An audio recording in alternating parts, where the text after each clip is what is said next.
এখন আপনি ধরেন তেল, ওই যে ওদিন এরকম ঘটনা অনেক ঘটে। কীরকম?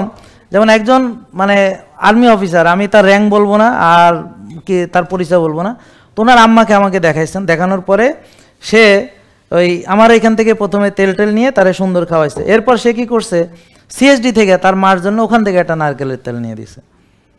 তো পরে ওই যে ওর যে আরেকজন অ্যাসিস্ট্যান্ট থাকে না ওদের আর্মিদের, তো ও আইসা আমারে বলতেছে, স্যার মানে স্যারে তো এক কাজ করছে, হ্যার মারে তো দিছে ওই যে সিএসডি থেকে তেল কিনা, হ্যার মা তো খাইছে, খাইয়া দিছে 2টা গালি, হ্যাঁ তুই আমার জন্য এটা কেন আনছিস, এটা খাইলে আমার এই সমস্যা হইতেছে। হ্যাঁ, তো পরে বলে যে স্যার আমারে পাঠাইছে আবার আপনার এখান থেকে এটা নিয়ে যাওয়ার জন্য।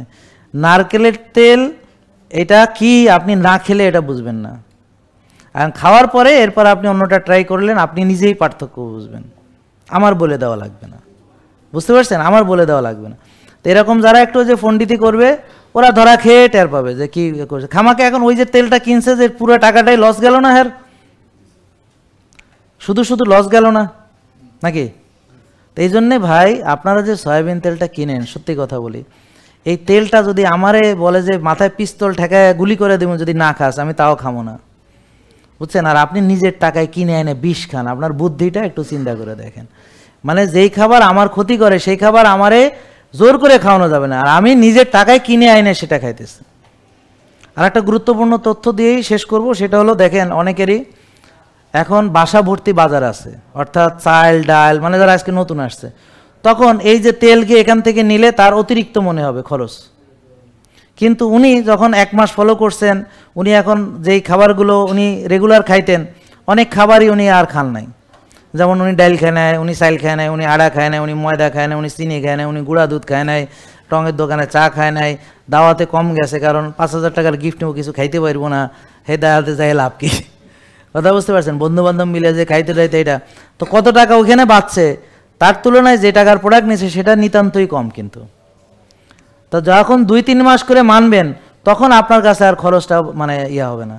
কারণ তখন এখন কি করতেছেন, একটা বাজার কইরা অলরেডি বাসা বোঝাই করে রাখছেন, বাসা ভর্তি এইসব নষ্ট খাবার, ফ্রিজ ভর্তি নষ্ট খাবার, তার উপরে আবার এটা কিনতেছেন। খেয়াল করে দেখেন, কিন্তু 2-3 মাস ফলো করলে কিন্তু আপনার ওইসব খাবার বাদ হইয়া এইটা ভালো খাবারে ঢুকে যাবে। তখন একমাত্র বাজার খরচই হবে এইটা, আর ওষুধ তো কোনো খরচই নাই। বুঝতে পারছেন?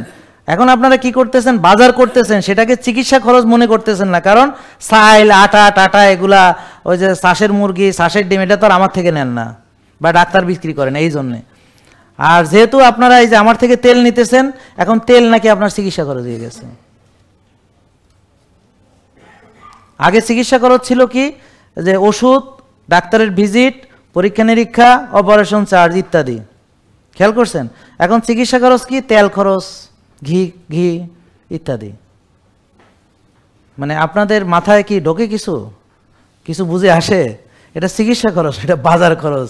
আগে যে নষ্ট খাইতেন, ওই নষ্ট খাওয়াইটাই আপনার ছিল ভুল, বরং এখন থেকে ভালোটা খান, এইটা হচ্ছে কথা। এতক্ষণ বুঝাইছি, বুঝছেন কি আদৌ?